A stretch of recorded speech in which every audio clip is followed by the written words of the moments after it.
Why was everyone staring at her?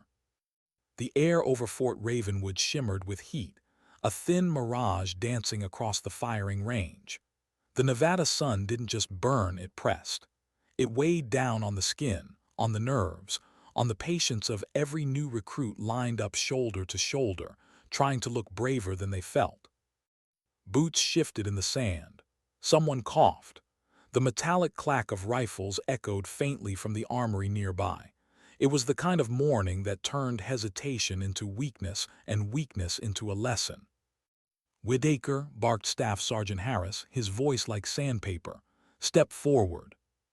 Private Ava Whitaker moved a single pace out of line. Her uniform was clean, her posture perfect, too perfect for someone this new. The others glanced at each other, half amused, half curious. She looked straight ahead, calm and unreadable. "You'll be issued the standard sidearm," Harris continued, flipping through his clipboard. "Beretta M9, same as everyone else." A pause. Then Ava spoke. "Sir, I'd like to request a rifle." The silence that followed was almost a physical thing. Every recruit froze. Then the laughter hit, loud, sharp, nervous laughter that rolled down the line like falling dominoes. Someone whispered, "She thinks she's in a damn war movie." Another added, "Give her a sniper scope while we're at it." Harris didn't laugh. He just stared at her, long, measured, unimpressed. "This is basic firearms orientation, Private. You're not ready for a rifle." Ava's tone didn't waver. "Understood, sir, but I'd still like to request one." Harris squinted, something between irritation and curiosity flickering behind his eyes. This wasn't defiance. It wasn't arrogance either. She was steady, too steady. "You'll regret that request," he muttered. "No, sir," she replied quietly. The heat shifted in the air between them. Behind her, someone snorted. "Farm girl wants to play soldier." But Ava didn't react. She stood like stone, eyes fixed forward, breathing slow and deliberate. Inside, her thoughts drifted far away to a dirt field in Montana, the smell of dry hay and old gun oil, her grandfather's voice in her ear. "Steady breath, steady hand. Don't fight the wind, listen to it." When the rifle was finally placed in her hands, the laughter died down to murmurs. Ava felt its weight, familiar, balanced. Not heavy, not foreign, like it belonged there, like it had always belonged there. Harris crossed his arms. "5 shots," he said. "If you hit that target at 100 meters, I'll let you pick your weapon tomorrow." The recruits whispered among themselves, eager to watch the embarrassment unfold. A few even pulled out their phones, grinning. "Ready when you are," she said softly. Dust rose as she stepped onto the line. The world shrank to a narrow tunnel, the target ahead, the desert wind, the faint creak of metal beneath her fingers. The laughter behind her blurred into a low hum, then vanished entirely. She took a breath, exhaled half of it, squeezed. The shot cracked like lightning.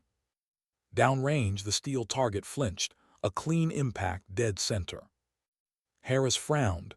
"Lucky shot," he muttered. Ava chambered the next round without a word. Then another, each sound precise, patient, metronomic. 5 rounds. 1 ragged hole. The desert went silent. Even the wind seemed to pause. Harris lowered his binoculars slowly, disbelief flickering across his face. Reynolds, the recruit who'd mocked her the loudest, lowered his phone and blinked. No way. Ava flicked the safety on and stepped back. Her breathing stayed calm. "Permission to clean it, sir?" she asked. Harris didn't answer right away. He just studied her as if trying to see what she was hiding. Finally, he nodded. "Yeah, go ahead." She turned toward the armory, her steps measured, deliberate, the kind that made people follow her with their eyes without knowing why. Behind her, whispers rose. "Who taught her that? She's not normal. Maybe she's prior service." But Ava heard none of it. In her mind, she was back on the farm, the echo of her grandfather's calm drawl cutting through memory. If something's worth doing, kiddo, it's worth doing right. The rifle cooled under the fluorescent light of the cleaning bay. She moved methodically, every motion familiar, rhythmic, almost reverent. Each click of metal sounded like a conversation between generations. When she finished, she rested her palms against the cold surface of the table. Her reflection looked back, calm eyes, wind-chapped skin, and a faint mark under her sleeve. A tattoo she almost forgot was there. A bird with its wings spread, talons out. Her grandfather's mark. He'd called it an old thing from my army days. She never asked more. That night the barracks buzzed with the same story. The farm girl sniper. Some said it was luck. Others swore it was muscle memory. But one thing was certain, Fort Ravenwood had a new rumor. The next morning came early. The desert hadn't cooled overnight, it never did. Sweat already traced lines down foreheads before sunrise. Harris's voice cracked through the dust. Recruits on the line. As formation broke, Ava felt the stares. Not the mocking kind now, the measuring kind. The kind that tried to fit her into a box that didn't exist. Reynolds muttered as she passed, "She thinks she's special now." Parker elbowed him. "You saw the shots, man, that wasn't luck." Ava didn't respond, but inside a quiet unease had started to form. She didn't want the attention, she didn't want the whispers. She wanted to serve, to earn her place like everyone else. But attention, especially in the military, never came without consequence. Later that afternoon, while cleaning her weapon again, she overheard two instructors whispering near the lockers. "Captain Hale's not happy," one said. "He hates surprises." "Yeah, well, she's not supposed to shoot like that, not on day one." "Did you see the way she held the rifle? That wasn't academy form, that was field discipline." A pause. Then lower like a secret. "Maybe she's one of them." "Who?" "You know, the old units, the ones with the bird insignia." A scoff, "That's a myth. Black Talons, that was Vietnam-era ghost story stuff." Ava froze. Her pulse ticked loud in her ears. Black Talons. The words meant nothing and everything. That night, lying in her bunk, she couldn't sleep. The mark under her sleeve burned against her skin like it had been waiting to be remembered. She thought of her grandfather, the lines around his eyes, the smell of pipe smoke and oil, the quiet pride he never explained. "Just an old mark from my army days, kiddo." Was it? The question didn't leave her. 2 mornings later, the base was tense. Rumor said a general was coming, General Margaret Stone, the kind of officer who could turn a base upside down with a single raised eyebrow. Flags were straightened, boots shined, hearts racing. Ava lined up with the rest, hands behind her back, trying to look like another face in the crowd. But Harris caught her eye once, and she saw it, the faint trace of respect he didn't yet understand. By afternoon, the convoy arrived. Engines rumbled, dust rose. General Stone stepped out, sharp uniform, silver hair tucked neatly under her cap, eyes that looked like they'd seen wars no one spoke about. She walked the line slowly, inspecting posture, discipline, composure. When she stopped near Ava, time seemed to tighten. "This one," Stone said to Captain Hale, "is she the rifle request?" "Yes, ma'am," Hale replied quickly. "Exceptional shooting, too exceptional." The general studied her face for a moment. "I want to see her shoot." They set up the range again. Targets at 100, 200, 300 meters. The recruits gathered behind the line, quiet this time. No laughter now. 5 rounds each, Stone ordered. "Yes, ma'am." The first volley hit. 5 clean holes in 10 seconds. The second, 5 more, center mass. At 300, the wind picked up. The mirage shimmered. Even seasoned shooters faltered there. But Ava took her time, adjusted for wind like she was reading language on invisible pages. When the final shot cracked through the air, a puff of dust rose from the exact center of the target. The range stayed silent. Stone lowered her binoculars, her expression unreadable. "Private Whitaker," she said finally. "Yes, ma'am." "Your grandfather's name?" "Samuel Whitaker, ma'am." Something flickered in Stone's eyes, faint, private, almost pain. She nodded once. "Thank you, Private," dismissed. Ava saluted and stepped back, but Stone didn't take her eyes off her. Not even when she noticed the faint sliver of dark ink beneath her sleeve, wings, talons. She knew that mark. Everyone who'd ever served in black operations knew that mark. That evening, long after the recruits were dismissed, a single order was given quietly to the range staff. "Keep Private Whitaker here." The sun dipped low and the heat began to fade. Ava stood alone at the line, the rifle resting across her arms. When the general returned, she wasn't flanked by aides, just silence, boots crunching against sand. "Private Whitaker," Stone said softly. "Ma'am." "Show me your arm." Ava hesitated. Then she rolled up her sleeve. The ink caught the last light, a bird with its wings stretched wide, claws drawn. "My grandfather had the same one," she said quietly. For a moment Stone didn't breathe. Her eyes softened just slightly. When she spoke, her voice was lower, almost reverent. "Black Talons." The word hung between them, heavy, secret, alive again after 50 years. And in that second, neither of them were just soldier and general. They were two people standing in the shadow of history, one who'd lived it, and one who'd unknowingly inherited it. The wind passed through the range, cold and restless. And Ava realized something she hadn't before. Her grandfather's past wasn't gone. It was waiting. And it had just found her. Why did the general clear the entire range? That question hung in Ava's chest like static, sharp and electric. When the last aide walked out, their footsteps faded until all that was left was wind and heat, and two figures standing between the targets and the dying light. General Margaret Stone's face was unreadable, the kind of stillness that comes from decades of command. Her eyes weren't cold, but they were searching, deep, as if she were looking for ghosts she already knew were there.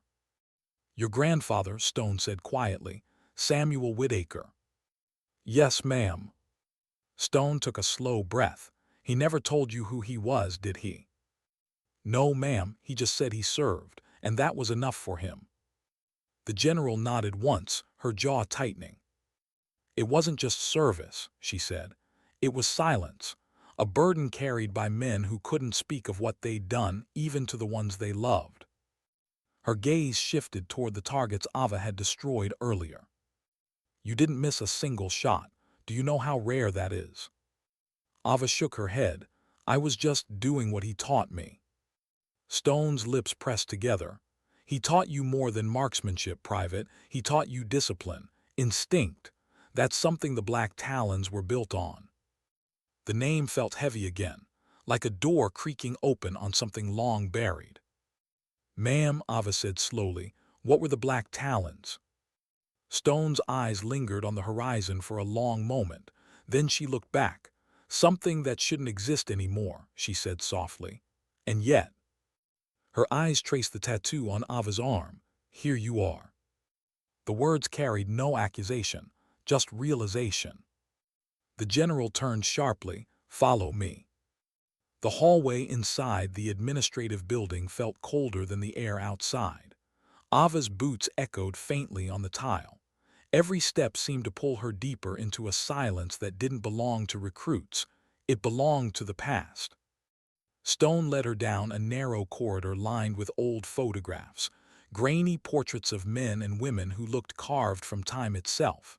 Some frames were labeled. Others were blank, their faces faded, unacknowledged. At the end of the hall, the general paused by a locked steel door, typed a code into the keypad, and stepped through. The door closed behind them with a sound that felt final. The room was small metal desk, safe, one window half-shuttered. A folder lay waiting on the table. Stone stood with her hand resting on it for a long moment before she spoke. "Private Whitaker, what you're about to hear stays here. You understand?" "Yes, ma'am." Stone opened the folder. The pages inside were yellowed, corners soft, photographs paperclipped to old reports. She slid one across the desk. A young man stared up from the black and white photo, lean face, calm eyes, uniform unmarked except for a faint patch on the shoulder. A bird with wings outstretched. "Samuel Whitaker," Stone said.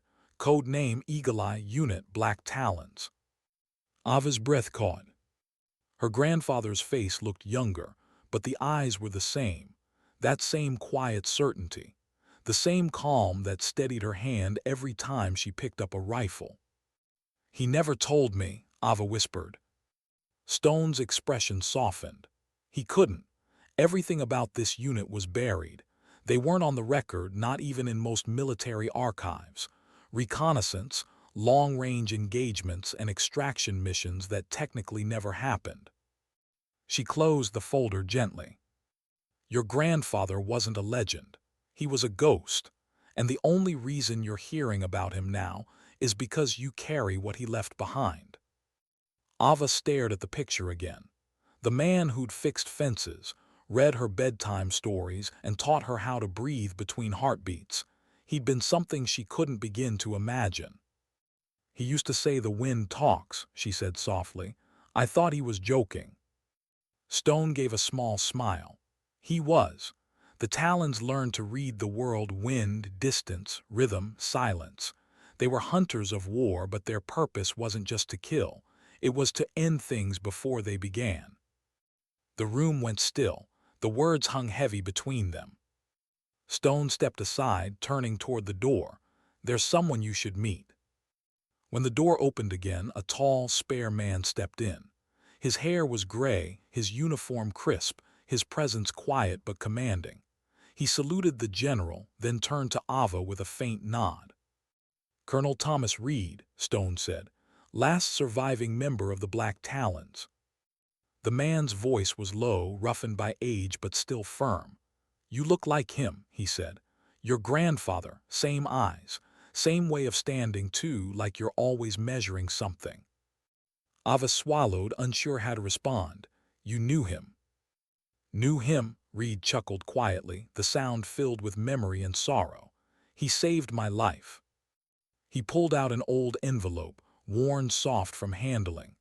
Inside was a copied citation, the text partly redacted, names blacked out. He slid it across the table to her. "Medal of Honor," Reed said. "Awarded behind closed doors, it never saw daylight." Ava's fingers brushed the page. Extreme gallantry, conspicuous intrepidity beyond the call of duty. Her throat tightened. Why hide it? Stone's eyes met Reed's. Because some missions belonged to shadows, and some men didn't want medals, they wanted peace. Reed leaned back. "We were 4 that day. Deep jungle, 1971. Objective, one target, a man moving civilians like chess pieces. Your grandfather took the shot from 847 meters. One chance. Glass fogged, rain like bullets. He made it anyway." His gaze drifted far away, eyes lost in memory. "But it went bad. They found us. He carried our point man through hell for 3 days. No food, barely any water. Drew the pursuit off us, made them think he'd gone east. He didn't." Reed's jaw tightened. "He came out alone. Starved, bleeding, smiling like a man who just finished mowing the lawn. He never once talked about it again." Ava pressed a trembling hand over her mouth. "He never told me any of it."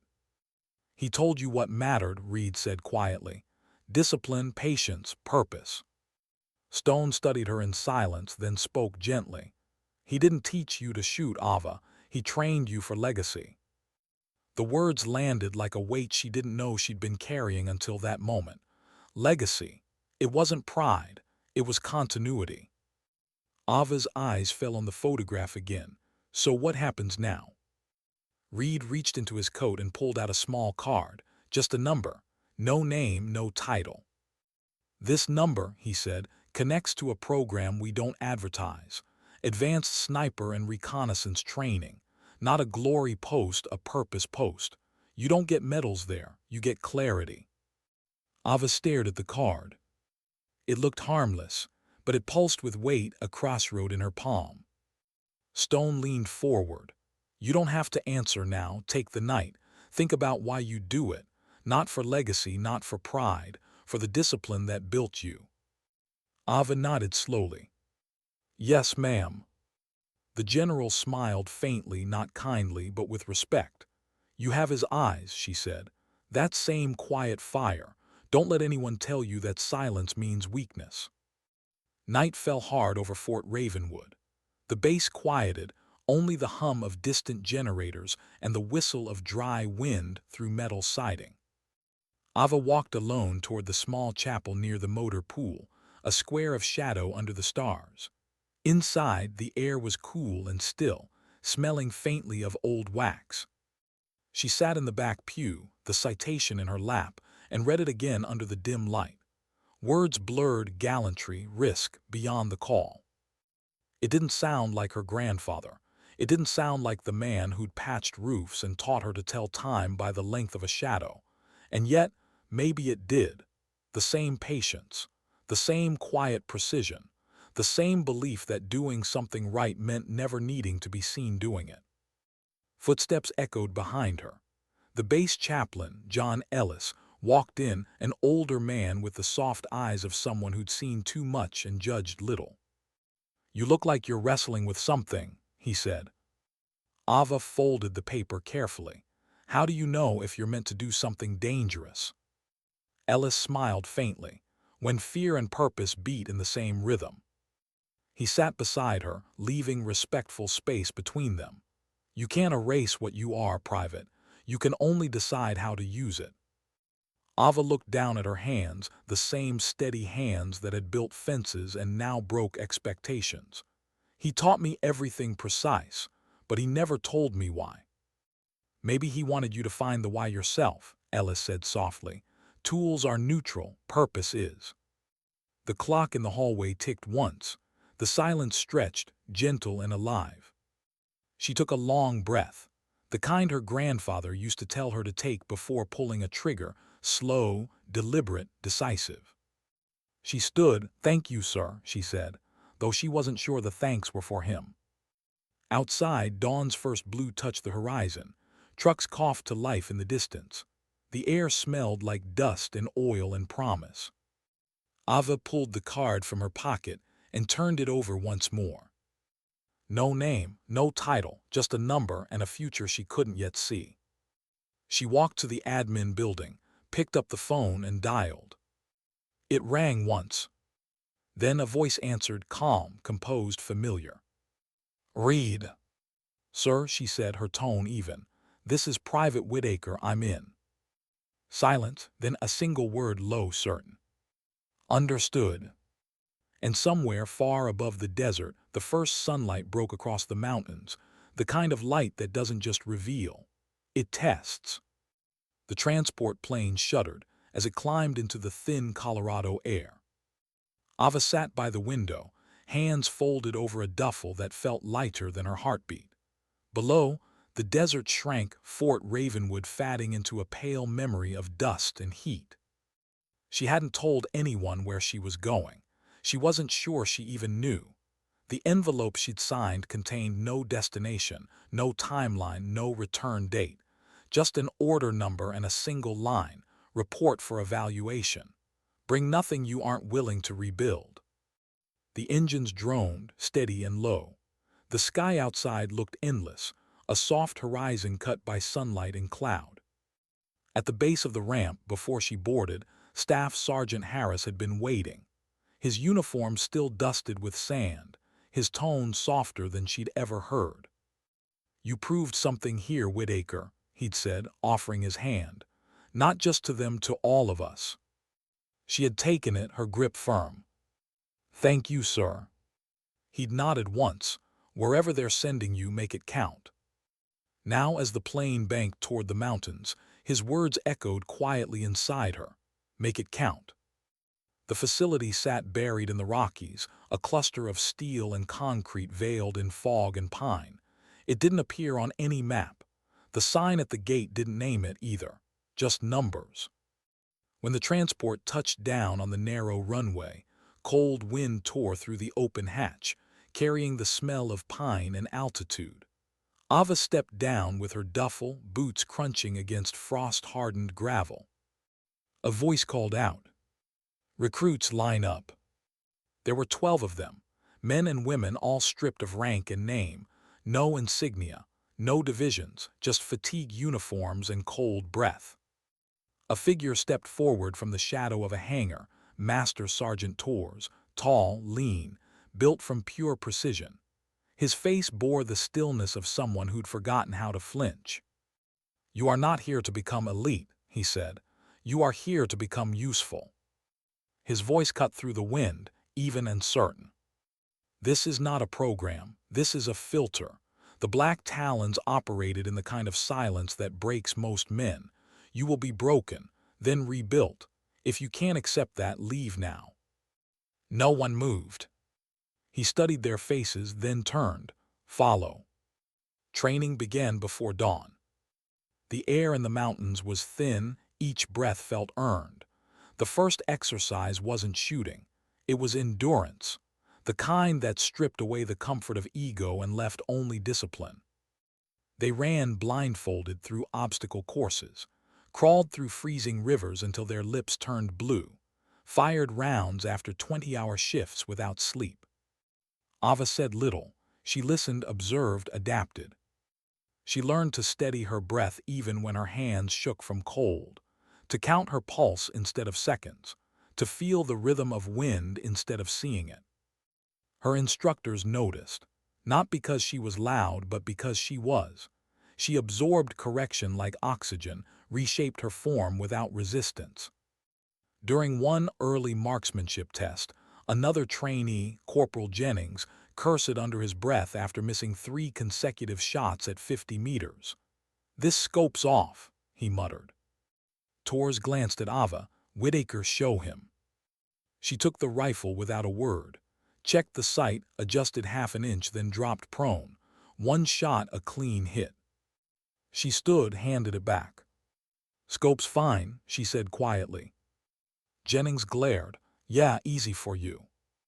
Tors said nothing, but when he passed Ava later, his voice dropped low enough for only her to hear.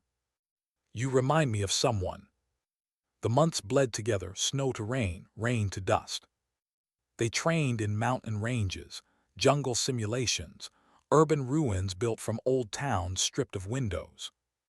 Every day had a lesson. Some were physical, most were psychological. Isolation drills lasted 72 hours in blackout rooms.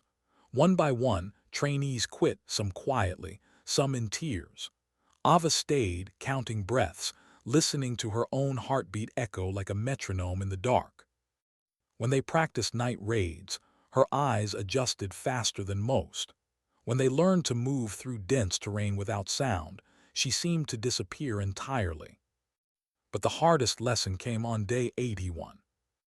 Tors gathered them at the range under floodlights. The air was freezing, the targets barely visible through the sleet. "1 minute," he said. 10 targets, adjust per wind, begin." Jennings went first, 3 hits. Then Davis, 6. The others hovered around the same. When Ava's turn came, Tors didn't speak. He just clicked the stopwatch. Her breath fogged the air. The cold bit through her gloves. She ignored it. She counted the rhythm of the wind, the low whistle through the trees, the small shifts in temperature against her cheek. 10 shots, 10 impacts. The echo lingered in the night air like a heartbeat. Tors looked through his scope. Then back at her. "You read wind like language," he said quietly. Ava only nodded. "He taught me to." "Your grandfather?" Tors guessed.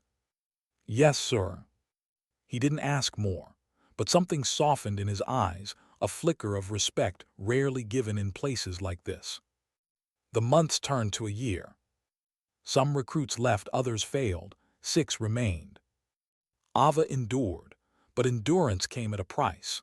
Her hands were calloused raw, her lungs burned from thin air. Sleep was rare. When it came, it brought dreams she couldn't name. Sometimes she'd wake hearing his voice again, her grandfather's steady breath, steady hand. Other times she'd hear silence, the kind that tested what was left of her resolve. The instructors didn't praise, they didn't comfort, they simply watched, waiting to see who would bend. During a snowstorm exercise, visibility dropped to nothing. The team had to navigate a ridge to extract a beacon. Jennings panicked halfway through, shouting that he couldn't see. Ava grabbed his shoulder. "Listen," she said calmly.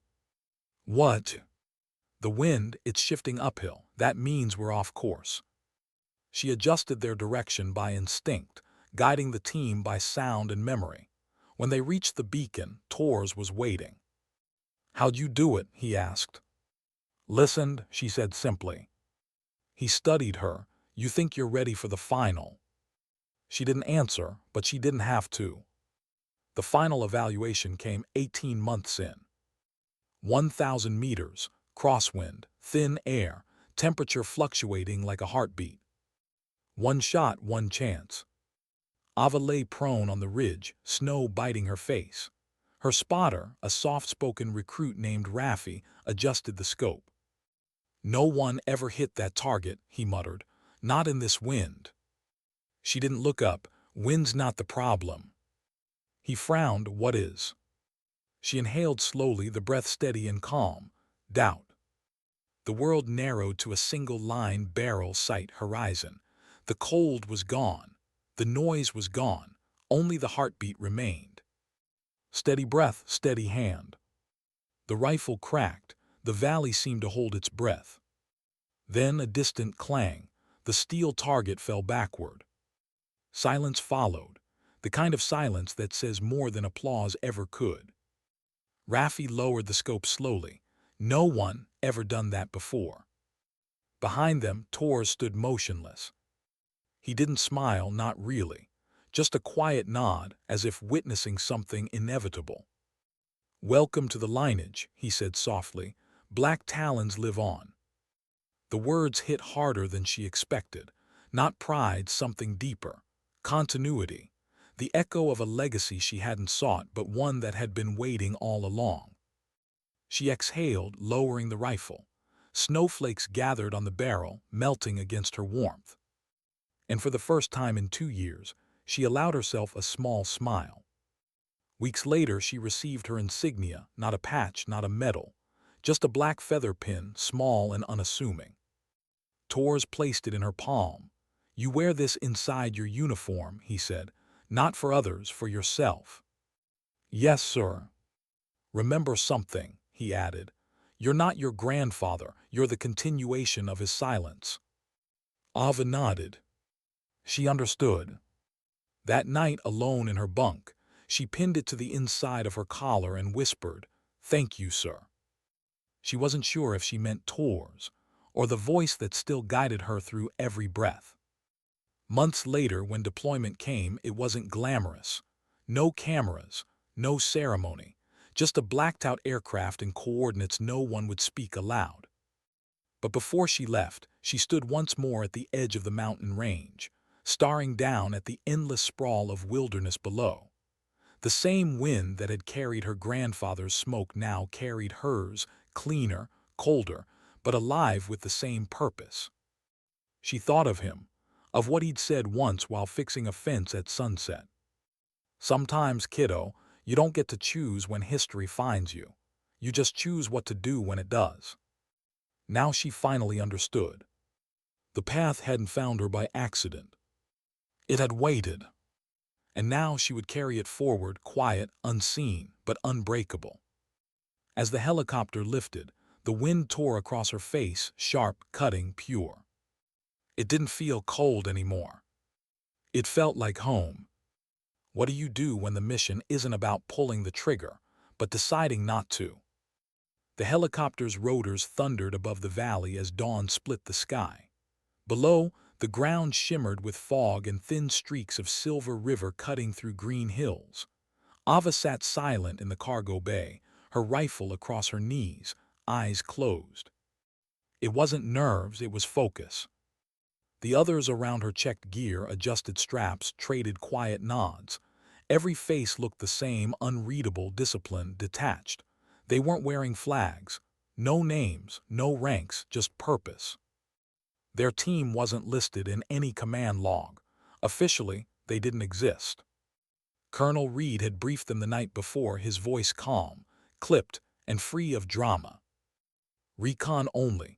No engagement unless absolutely necessary. You are eyes, not hands. The map had been simple. Northern border, high terrain, potential rogue cell moving ordnance. Observe, record, extract. But every soldier knew the unspoken truth. No plan survives first contact.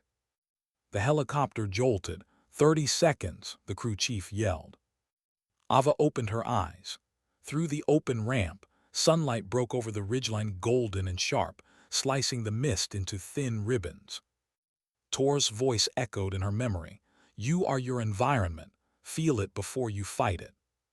She exhaled slowly, steadying her heart. The sound of wind mixed with the low hum of blades.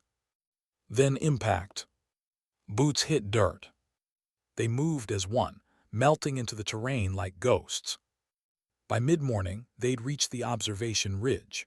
Ava dropped prone, unfolding the bipod, scanning the valley below through her scope.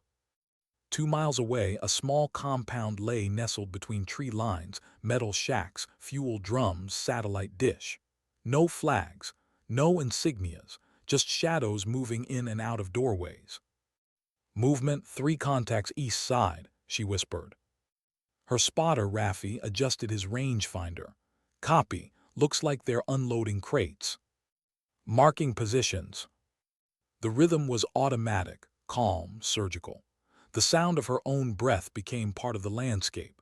Every inhale carried the scent of pine and diesel. Every exhale carried a thought she didn't have time to feel. But something about the scene below didn't fit. The people moving weren't soldiers, too uncoordinated, too small. She adjusted magnification. Children. 2 of them, maybe 12, carrying fuel cans. One man shouted at them in a language she didn't recognize. Another dragged a tarp over a truck bed. Her jaw tightened. This isn't a militant base, she murmured. It's a front. Raffi frowned. Could be both. Could be neither. She logged the coordinates anyway. Obedience first, judgment later. But inside, something twisted. The quiet war between instinct and order. Observe, not intervene. Still, the crosshair lingered on the man shouting at the kids. Not because she wanted to shoot, but because she couldn't look away. Hours passed. The sun burned high, the air thick with heat. Their radios stayed quiet except for coded check-ins. Then movement, new vehicles entering the valley. Black jeeps, armed guards. Raffi tensed. That's not local. No, Ava said, adjusting focus. That's organized. One of the men stepped out, wearing a tactical vest, no unit patch, but posture too precise to be civilian. He barked orders. Crates were opened. Weapons inside, high-grade rifles, tagged with foreign serials. Raffi swore softly. They're running guns. Sending footage, Ava said. She tapped the encrypted uplink. The signal blinked red, jammed. Comms interference, Raffi muttered. Ava exhaled. Manual record will transmit on extraction. She kept the scope on the new arrivals, but then one of the guards noticed movement behind the fence. The kids. The man shouted, grabbed one by the collar, and shoved him to the ground. Ava's finger twitched against the trigger guard. Raffi hissed, "Don't." "I'm not," she whispered, though her heart had already answered differently. The man struck the child once, twice. The second kid froze in place, terrified. Ava's pulse hammered. The world narrowed to that single act, the soundless cruelty through the glass. She could end it in one motion. No one would know, no one except her. but the mission order burned in her head. Observe, not intervene. She forced herself to breathe. Slow, steady. Her grandfather's voice cut through memory. Discipline is what separates strength from chaos. She exhaled through clenched teeth. The man turned away. The child didn't move. "Let's mark their convoy and move," she said, voice tight. Raffi hesitated but obeyed. They shifted positions, documenting license plates, faces, weapons. Ava's focus turned mechanical again until she caught something glinting near the tree line. Scope zoomed in. Another rifle, not theirs. "Sniper," she hissed. "Where?" "West Ridge, behind the rocks, 200 meters opposite us." Raffi froze. "You think he's seen?" The shot came before he finished. The round tore through the bark inches from Ava's face. Splinters exploded. She rolled instinctively, dragging Raffi down with her. "Move, move." Another crack, this one closer. They dove behind a fallen log, heartbeats thundering against the silence between shots. 3 o'clock, high elevation," she whispered. "I can't get angle." "I can." She shifted low, crawling through dirt, snow, and pine needles. Her breath steadied despite the adrenaline clawing at her ribs. She found the line, the gap between wind gusts, the shimmer of heat where the sniper's scope flared once. For a moment, time slowed. Steady breath, steady hand. One shot. Silence. Then a thud. The valley went still again. Raffi exhaled hard. "Jesus, Whitaker." She didn't answer.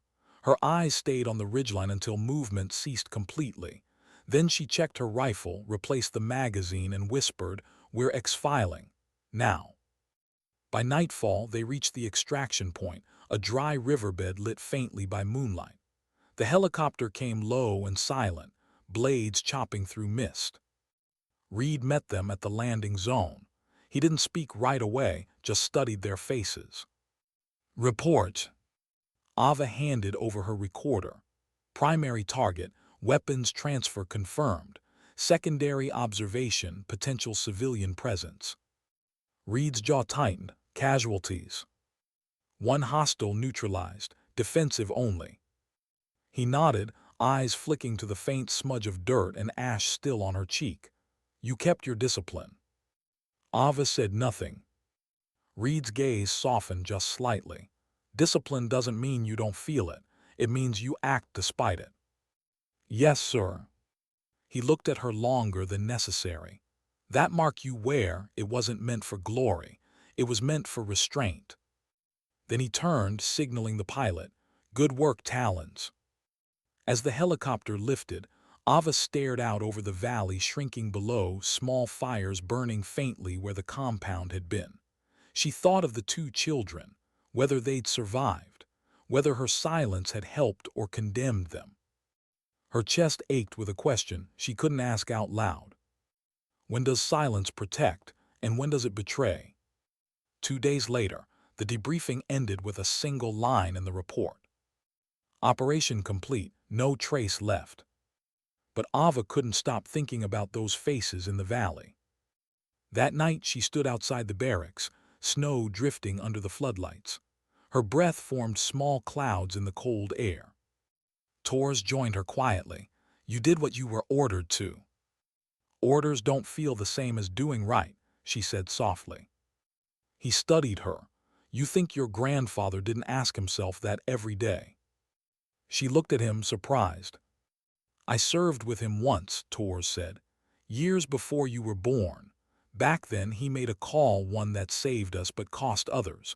That mark you carry isn't a badge of perfection. It's a reminder of consequence." He stepped closer, his voice steady. "We don't shoot for satisfaction, Whitaker. We shoot to preserve. And sometimes we preserve by holding fire." Ava nodded, the cold biting her throat.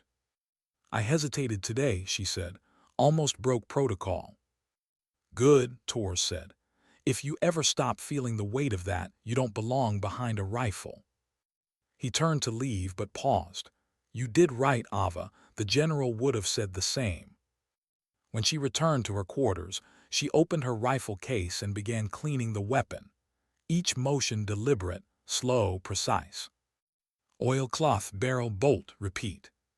She could hear the echoes of her grandfather again, not as memory now, but as presence. Precision isn't control, kiddo. It's understanding what not to control. The cloth paused in her hand. She stared at her reflection in the rifle's metal, eyes steady, but older now. The kind of eyes that had seen a line and crossed it only in thought. Outside, wind howled across the mountains, low, constant, unbroken. She whispered to the empty room, "I understand now." The rifle gleamed in the dim light. Her hand hovered above it for a long moment before she shut the case. Tomorrow, another mission would come. And she would be ready. Not because she wanted to fight, but because she'd learned the hardest truth of her grandfather's legacy. Silence isn't the absence of action. It's the weight that teaches you when not to act. The wind pressed against the windows, whispering through the dark, soft, patient, familiar. And Ava Whitaker closed her eyes, listening. What happens when the past you've inherited begins to whisper louder than the orders you're given? 3 weeks after the Valley mission, Ava was reassigned. No briefing, no context, just a sealed file and a flight manifest. Destination: Red Sector, City 42. It wasn't the mountains anymore. It wasn't open sky or whispering wind. It was concrete, crowds, windows reflecting too much and revealing too little. Her new post was inside an urban operations unit, Black Ops embedded under civilian facade. They wore no insignia, carried civilian IDs, and operated under a cover so deep it blurred the line between soldier and shadow. When she arrived, the air felt wrong, thick with noise, traffic, voices, and secrets that seemed to hum through the narrow streets. Captain Hale greeted her with a nod, his expression measured. "You Whitaker?" "Yes, sir." "Good, you're assigned to Sector Delta. Sniper overwatch, standard rotation." He glanced down at her record, though she suspected he already knew it by heart. "You've got some impressive evaluations," he said, "and a recommendation from Torres himself. That doesn't happen often." Ava said nothing. Compliments never sat right. They felt like distractions. Hale studied her for a beat longer, then added, "You'll meet your team tonight. Until then, get some rest. You'll need it." The safe house was quiet, tucked between an abandoned print shop and a coffee stall that never seemed to close. Ava sat by the window, watching city lights flicker against rain-soaked glass. The city pulsed like a living thing. People below hurried through the drizzle, unaware that 2 stories above them sat a soldier with a rifle that could end a heartbeat before anyone realized what had happened. It wasn't glory, it was distance. She pulled the small black feather pin from her collar and turned it in her fingers. The faint reflection caught the glow from the streetlights. Her grandfather had carried the same one. Black Talons live on. But why? Why bring back a name that had been buried for 50 years? She thought of the mission report, the jammed comms, the children in the valley, the silence that followed. No questions asked, no explanations offered. Just operation complete. Something about that silence felt wrong now. Not the disciplined kind her grandfather had taught, the other kind. The kind used to bury truths. Ava stared at the city below, her reflection ghosted in the glass. "What did you leave me, Grandpa?" she whispered. The next day began like clockwork. Her observation post overlooked an industrial block at the city's edge. Warehouses, cargo containers, and narrow alleys filled with the hum of machinery. Her partner, Sergeant Lena Ortiz, adjusted her comms headset and scanned the lower streets with binoculars. "Routine watch," Ortiz said. "Shipment intercept. We observe, identify, confirm. No engagement unless authorized."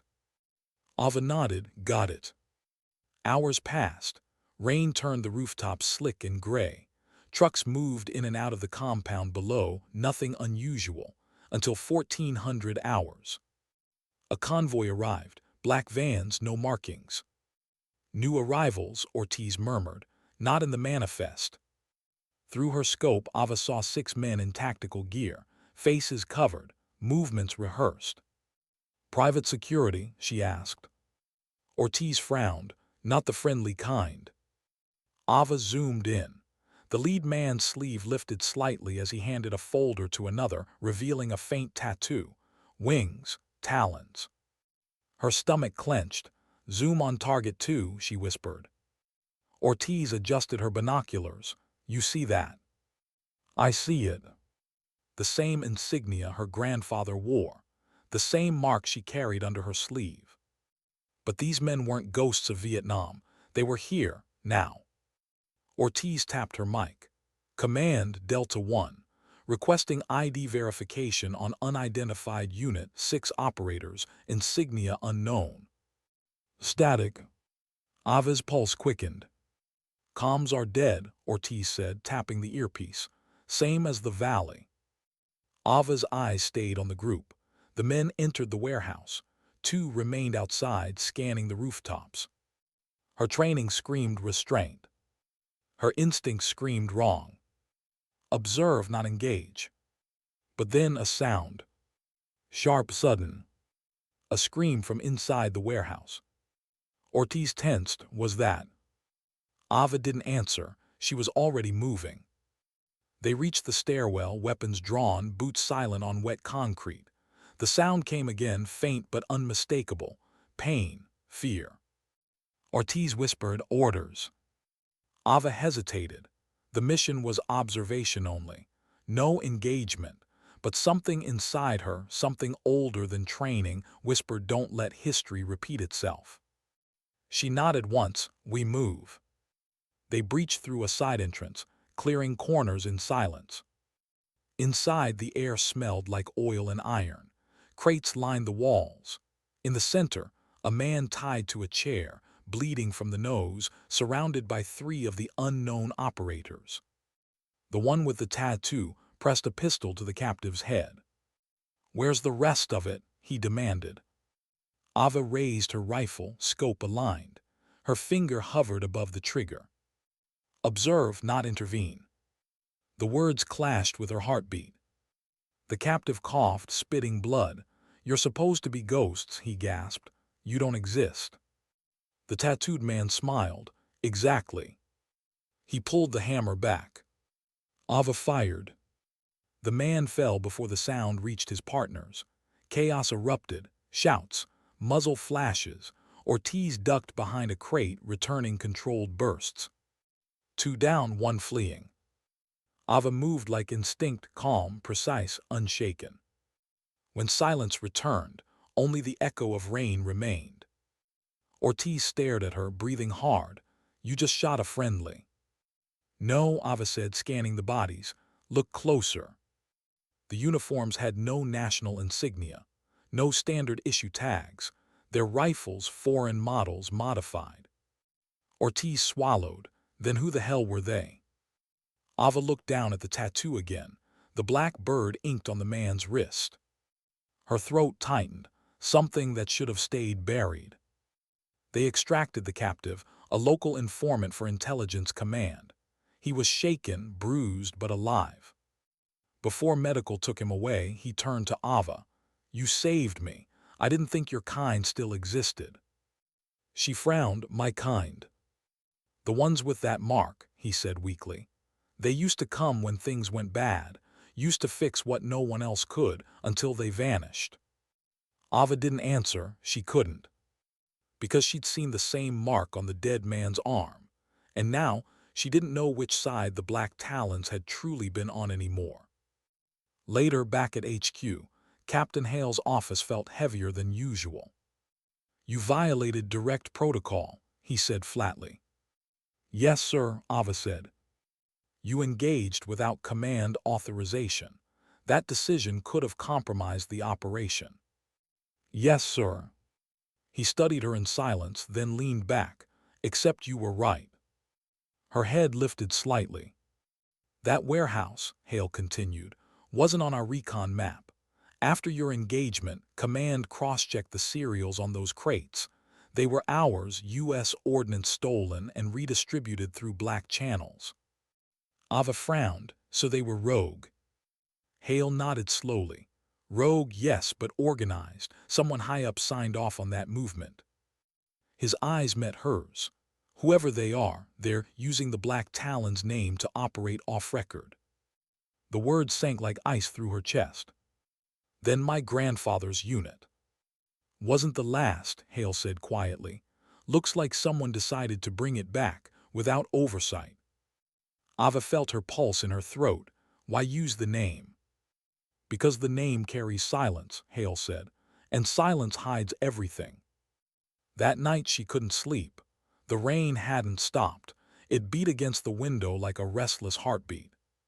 She opened the drawer of her desk and pulled out her grandfather's old photo, the one General Stone had shown her. His eyes looked steady even in grayscale. "What did they make you part of?" she whispered. The rain answered softly, tapping out a rhythm she almost recognized. Then a knock. She turned. It was Tors dressed in civilian clothes, his expression unreadable. "You shouldn't be here," Ava said. "Neither should you," he replied quietly, stepping inside. He closed the door. "I saw the report. I know what you found." Ava stood tense. "Then you know they were using the insignia." He nodded. "That mark isn't just a memory, it's a key." "To what?" Tors sighed, lowering his voice. "There's a faction operating under a retired command chain. They're calling themselves Talon Division. Black budget. Untraceable. Someone revived it not to protect but to profit." Ava's stomach turned. "Using my grandfather's name." "Yes," Tors said, "and they're about to disappear into the system again, unless someone exposes them from inside." She met his gaze. "You want me to go back in?" He didn't deny it. "You're the only one who can walk between both worlds, official and silent. The only one they might trust long enough to make a mistake." Ava looked at the rain-streaked window again. "Do you realize what you're asking me to become?" Tor's expression softened. "I'm asking you to finish what your grandfather started." Long after he left, Ava sat alone with the city's hum beneath her feet. The rifle leaned against the wall, clean and ready. The black feather pin rested beside it, a symbol that once meant duty, now carrying a question. Was she preserving a legacy, or uncovering its corruption? Her reflection in the glass looked older now, harder, but her eyes, her grandfather's eyes, still held that quiet fire. "If something's worth doing, kiddo," she could almost hear him say, "it's worth doing right." She slipped the feather into her pocket and stood. Tomorrow she would walk back into the silence, not as its servant, but as its challenger. Because somewhere between loyalty and truth, she had finally found her purpose. And it was time to test which one would survive. How do you infiltrate something that already lives in your blood? Ava stared at her reflection in the mirror of a quiet motel room just outside the city limits. The neon sign outside flickered through the blinds, casting fractured light across her face. The black feather pin lay on the sink beside a single handgun, a burner phone, and a forged ID stamped with a name she didn't recognize. She barely recognized herself either. The voice of Master Sergeant Tors echoed in her memory. "You're the only one who can walk between both worlds." That had been 3 days ago. 3 days since she'd agreed to disappear from the grid. Officially, she'd been reassigned. Unofficially, she'd ceased to exist. Now she stood in front of the mirror, stripped of uniform, stripped of insignia, and the silence around her felt different. Not peaceful, predatory. Her contact arrived at 300 hours. A black sedan pulled up, engine humming low. The driver was a woman in her 40s, pale eyes, short hair, posture military but movements too casual to be regulation. "You Whitaker?" she asked, though the name wasn't hers anymore. "Goes by Raven now," Ava replied evenly. The woman nodded, unimpressed. Welcome to the division. They drove without headlights through narrow back roads until the landscape turned to forest and mist. The facility came into view only when the trees thinned, a cluster of old hangars and repurposed barracks behind razor wire. No flags, no unit numbers, no identity. As they passed through the gate, Ava saw the insignia on the checkpoint wall, a black bird mid-dive, talons outstretched. Her chest tightened. It was the same mark her grandfather had worn. Only now it had been stripped of meaning, repurposed, commercialized, hollow. Inside, recruits moved like machinery. No chatter, no eye contact, no hesitation. Everything precise, too precise. The woman led her through the main corridor. You'll meet Commander Rains shortly. He runs this unit. Who's he report to? Ava asked. The woman smirked. That's the beauty of it, he does. Commander Rains' office looked nothing like a military command post. No flags, no medals. Just screens, dozens of them, showing live feeds from ports, highways, foreign warehouses. He didn't stand when she entered. He didn't even look up right away. Raven, he said finally. His voice was smooth, too calm. You came recommended. Yes, sir. He leaned back, studying her like a puzzle. Your record's clean, too clean. You've been places without leaving footprints. I like that. Just doing my job, sir. His mouth twitched in something that wasn't quite a smile. Your job, he repeated. That's a funny way to describe operating in silence. You know who we are, Raven. Ava kept her expression neutral. Black Talons, revival unit. He nodded slowly. Good. We're not the ghosts they used to be. We're better, faster, smarter. We do what governments can't do or won't admit to doing. And what is that exactly? She asked carefully. He stood, walking around the desk. His presence filled the space like cold air. Correction, he said. We correct the world's mistakes. Nations break rules. We enforce balance. He leaned closer. You'll find we have no interest in medals or patriotism here, only precision. That's what your kind is made for. My kind. He smiled faintly. The ones who shoot without flinching. Ava met his gaze, unblinking. I shoot for purpose, sir. The smile vanished. Then let's make sure your purpose aligns with ours. Over the next weeks, Ava embedded deep. Every operation blurred the line between necessity and corruption. They didn't take orders from command, they sold them. Her first mission with the division involved a weapons cache in the Balkans. The briefing said it was an interception of illegal trade. The truth was murkier. The clients paying for the operation were private, not governmental. By the second deployment, Ava understood. The division wasn't cleaning the world's mess. It was profiting from it. Each mission left her quieter, colder. But beneath that silence, the moral fracture grew. At night, she'd lie awake in the barracks, staring at the ceiling, hearing her grandfather's voice. If something's worth doing, it's worth doing right. But what if doing right meant betraying the silence she'd sworn to protect? On the 12th operation, Rains assigned her overwatch for a high-profile extraction, codename Mirror Line. Objective: neutralize a foreign scientist defecting with sensitive data. Target is hostile, Rains said. Authorized for lethal engagement if compromise risk exceeds 90%. Ava reviewed the photo. The man looked tired. Civilian, not a spy, just someone who'd seen too much. What data? She asked. Need to know, Rains replied. You don't. The operation felt wrong before it began. The rendezvous was set on a rooftop in a decaying industrial district. Ava's position was high above the meeting point, her rifle lined up with surgical precision. Wind light, distance 900 meters, elevation angle 22 degrees. Below, 3 figures emerged. 2 operatives flanked the scientist, guiding him toward an unmarked van. Her earpiece crackled. Target confirmed, stand by for authorization. Ava's heartbeat steadied. The man stumbled once, coughing, eyes frantic. He wasn't resisting, he was pleading. Rain's voice came through, low and sharp. Authorization granted, take the shot.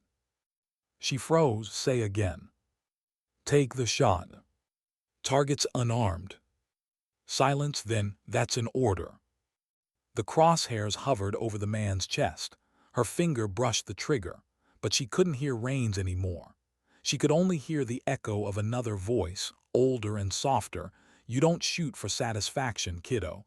You shoot to preserve. The shot would end a man who wasn't fighting.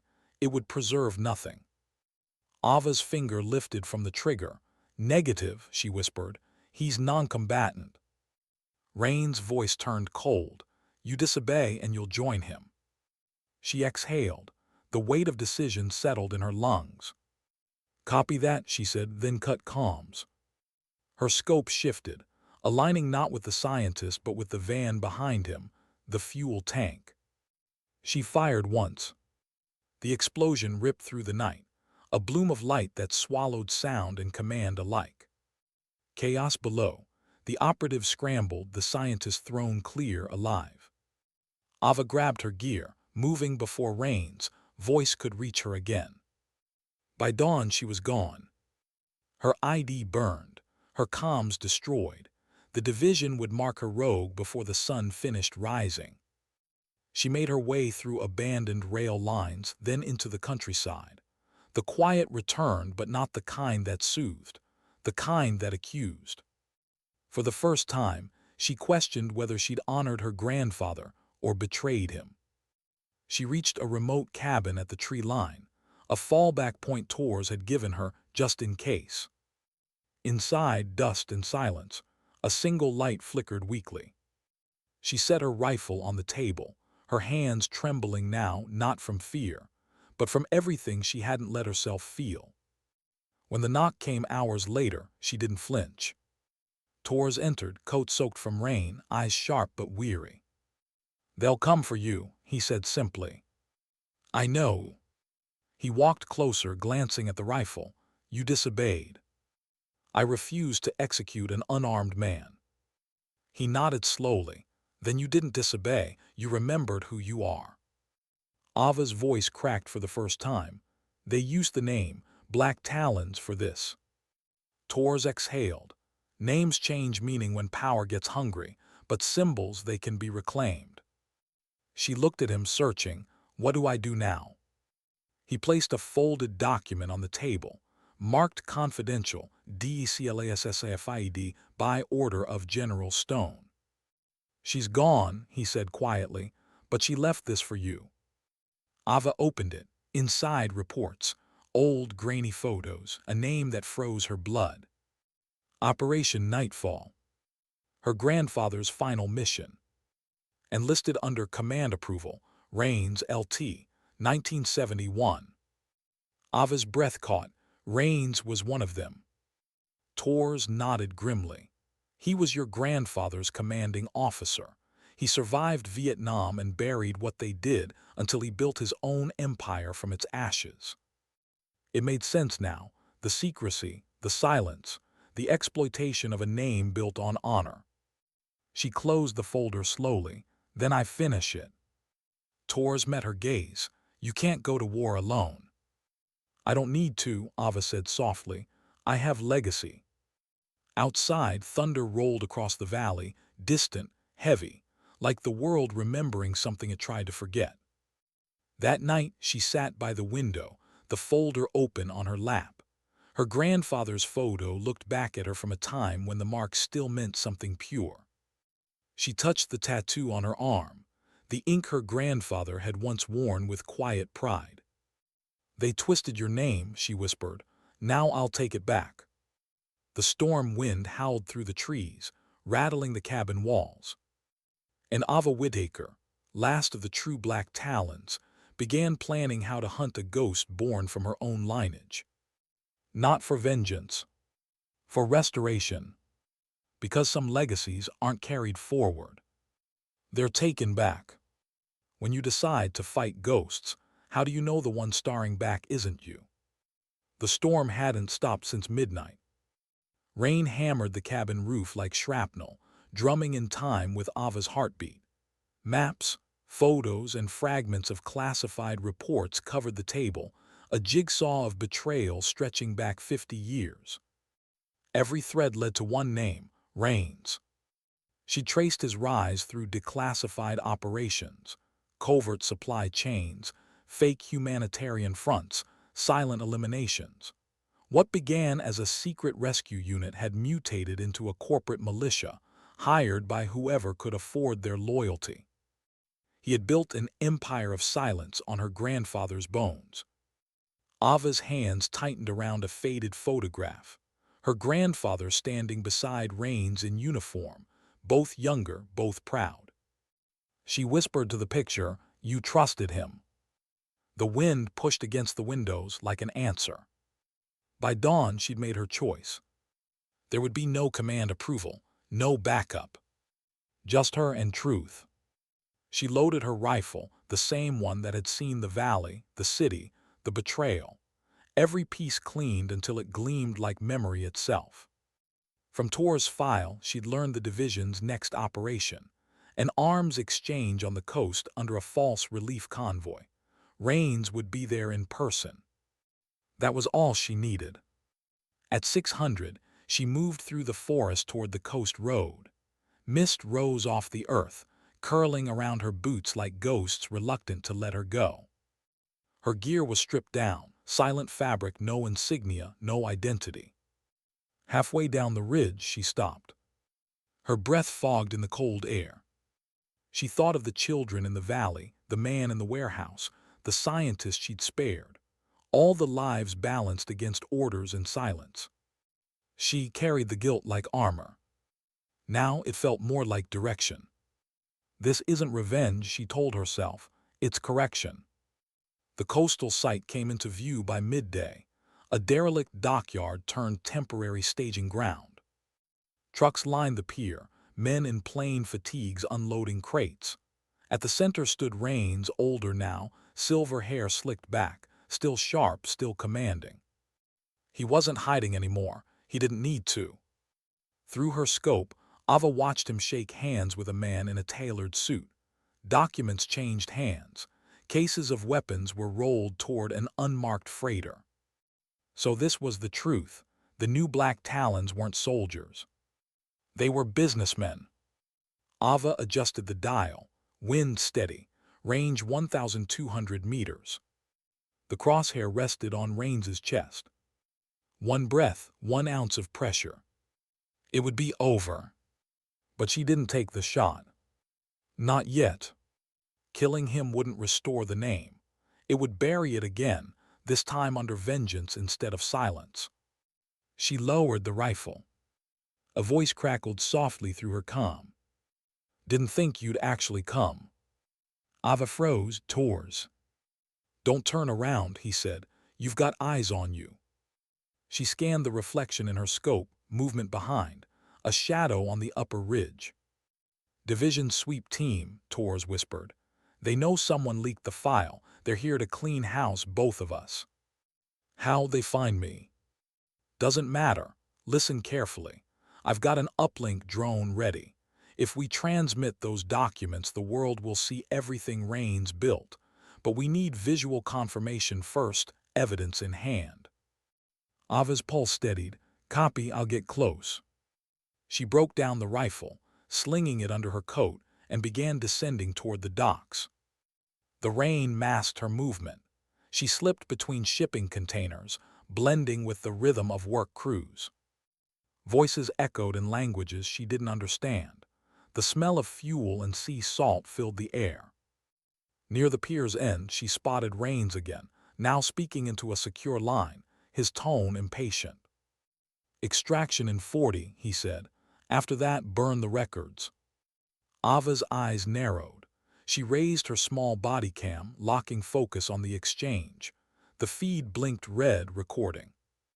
Behind her, footsteps. She turned just as 2 operatives rounded the corner, division marks on their sleeves. Recognition flashed, guns lifted.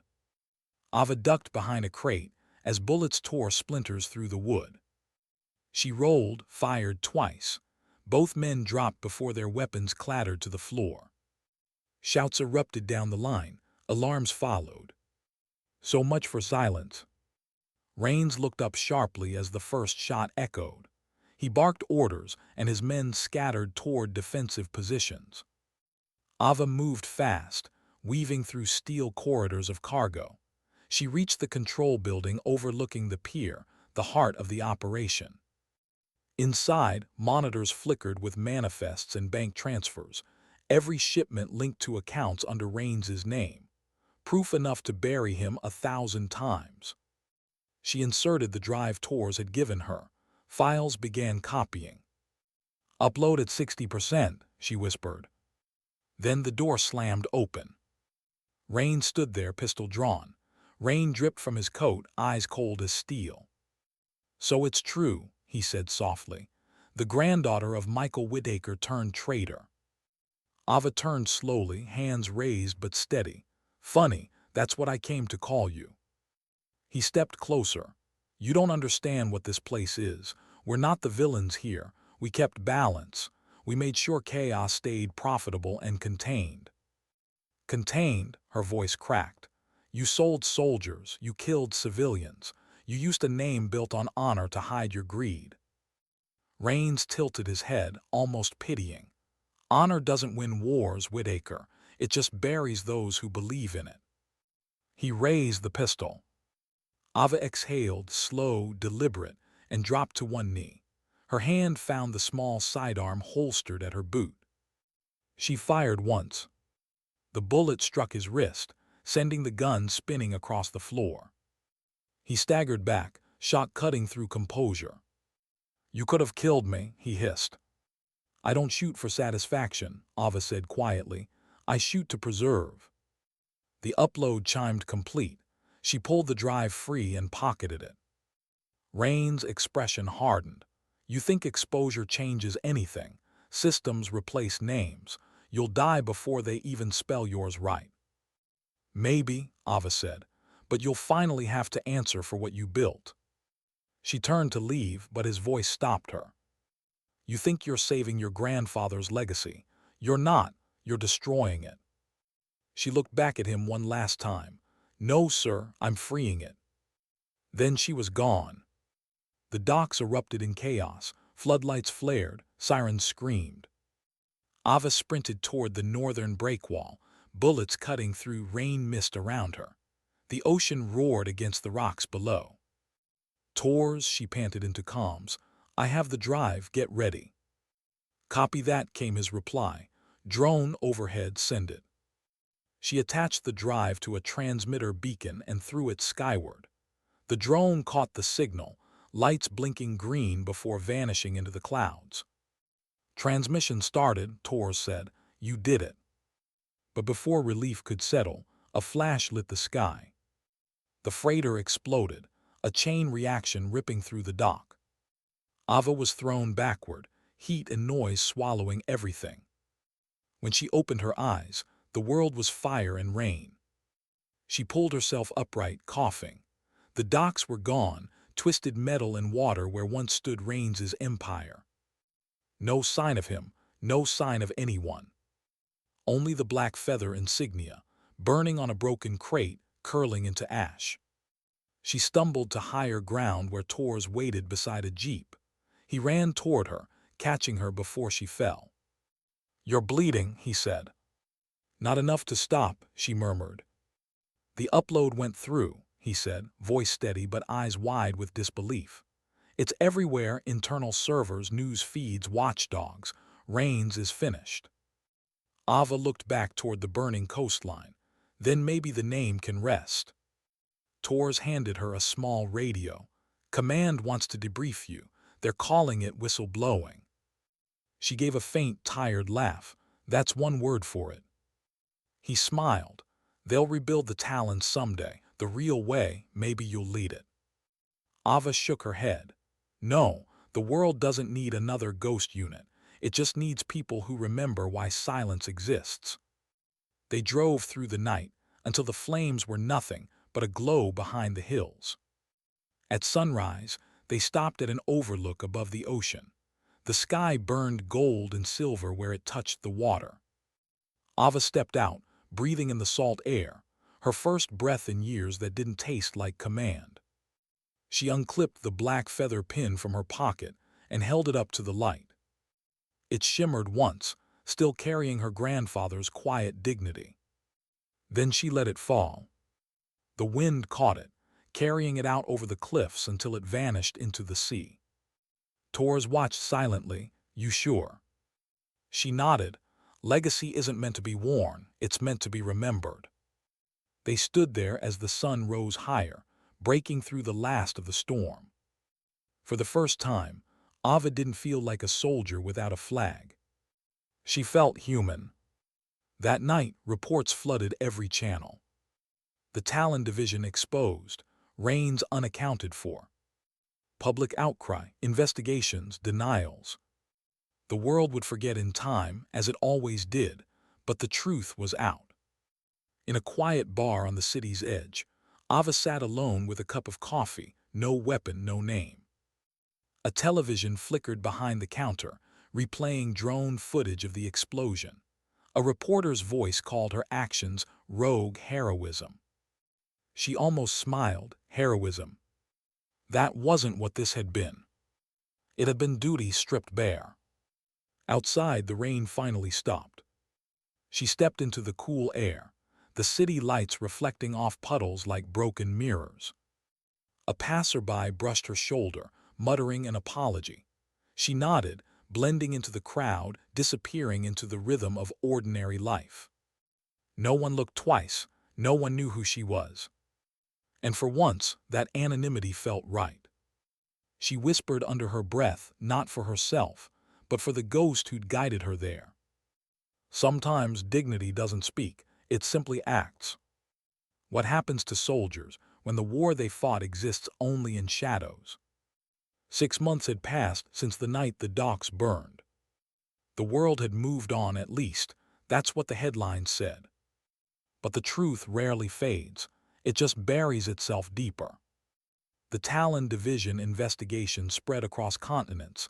Names surfaced, accounts froze, careers ended overnight.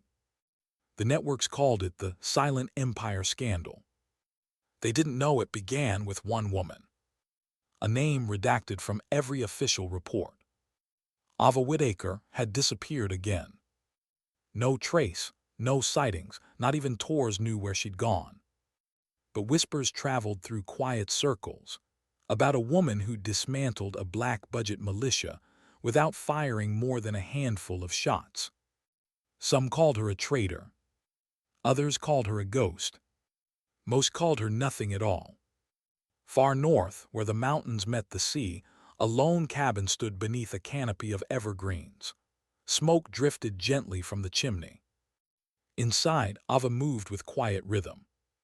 No uniform now, just worn flannel, simple boots and hands still marked by the memory of war. She poured coffee, the steam rising in the morning chill. The radio on the shelf murmured static and half-news, talk of policy reforms, oversight bills, new ethical codes for covert operations. She listened without expression. When she'd first come here, the silence had felt unbearable, a vacuum pressing against her chest. Now it felt earned. On the wall hung a single photograph, her grandfather in uniform, younger, proud, and beside him a faded insignia, the Black Talon over crossed wings. Underneath, a simple engraving she'd carved herself. To act without noise, to serve without pride. She'd never been religious, but some mornings she'd catch herself speaking to him like prayer. Not for forgiveness, just presence. By afternoon, the wind shifted. A vehicle approached from the ridge, slow, deliberate, too familiar to be threat. Tors. She stepped outside before he could knock. He looked older, more tired, but his eyes still carried that calm gravity, the kind that made chaos pause. "Thought I'd find you here," he said. Ava nodded. "You always did know where I'd run." He smiled faintly. "You call this running." She glanced at the mountains, feels more like breathing. They sat on the porch, coffee between them, silence filling the gaps where words used to live. Finally, Tor spoke. They cleared your name. Officially, you never existed, but unofficially, Command knows what you did. Some of them even called it justice. Ava's gaze stayed on the horizon. Justice doesn't bring peace. No, Tor said softly, but truth gives it a place to start. He reached into his coat and slid a sealed envelope across the table. Stamped with a new insignia, familiar but different. The Black Talon, open-winged this time, not diving. Above it the words, Guardian Division. They're rebuilding, Tor said. Not like before. Transparent, accountable, humanitarian and defense coordination under one name. They asked me to lead the advisory board. He hesitated. They want you to train the first group. Ava didn't move. The envelope sat untouched between them, the wind tugging lightly at its edges. Not soldiers, she asked quietly. Not ghosts, Torres replied. Observers, mediators, people who will learn to act without losing themselves. She thought for a long moment. Part of her longed for that structure, the precision, the belonging. But another part, the one that had learned to live with silence, wasn't sure she could ever walk back into command without hearing the echoes of Reigns and the ones before him. I can't be their leader, she said. I can only teach them what not to become. Tor smiled. Then that's exactly who they need. He left before sunset. Ava stood on the porch, watching his taillights fade down the mountain road. The cold crept in as twilight painted the valley blue. Inside, she opened the envelope. Inside wasn't a contract, just a single phrase written in neat block letters. Legacies aren't inherited, they're redefined. She closed her eyes. For the first time in years, her chest didn't ache. Weeks passed, winter thickened. The Guardian Division took shape, small teams spread across borders, trained in conflict prevention, hostage recovery, civilian defense. They didn't operate in silence. They operated in sight. And every trainee heard stories of a nameless woman who had ended the empire of ghosts. They called her the Talon without wings. None of them knew she sometimes stood at the edge of the forest, watching their training fields from afar. She never intervened, never spoke. Just watched and occasionally smiled. One evening, she hiked to the ridge above the valley, the same ridge she'd once used for Overwatch training. The air was thin, crisp, filled with the quiet hum of the earth. As she reached the summit, she saw the ocean in the distance, pale silver under the moonlight. She sat down, unwrapped the small package she'd brought, an old, worn metal case. Inside lay her rifle, cleaned, oiled, untouched since the night of the docks. She placed it in the grass before her, hands resting on the cold steel.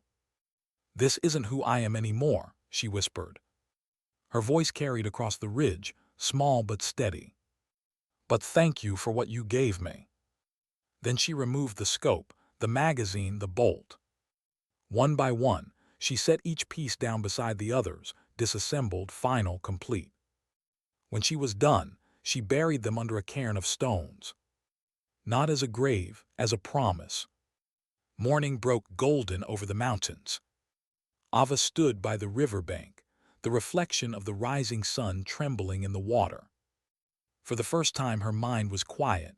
No orders, no echoes, no ghosts. She thought of her grandfather's words, "Precision isn't control. It's knowing what not to control." Maybe that had been the lesson all along. Maybe the Black Talons hadn't been about killing or saving. Maybe they were about understanding when each became the other. By spring, news came that Reigns had been found alive, extradited, tried. The world called it closure. But Ava didn't read the headlines. Instead, she sat by the river again, carving something into the wooden railing of the bridge she'd built herself. Not a name. Just 3 words. Still watching, still human. That night, as dusk returned, she lit a small lantern and placed it by the window. Its light flickered softly, reflected in the photograph of her grandfather. "You were right," she whispered. "Silence isn't absence, it's protection." She smiled faintly, a warmth in her eyes that hadn't been there before. Outside, the wind shifted, a low whistle through the trees, soft as memory. And for a heartbeat, she could almost hear another voice carried on the air. "Proud of you, kiddo." The lantern's flame danced, then steadied. In the years that followed, the world forgot her name entirely. But her lessons remained, woven quietly into training manuals, ethics briefings, and whispered stories between soldiers who believed that honor was still worth something. Some said the Black Talons had vanished. Others said they had evolved. But those who truly understood knew better. They hadn't disappeared.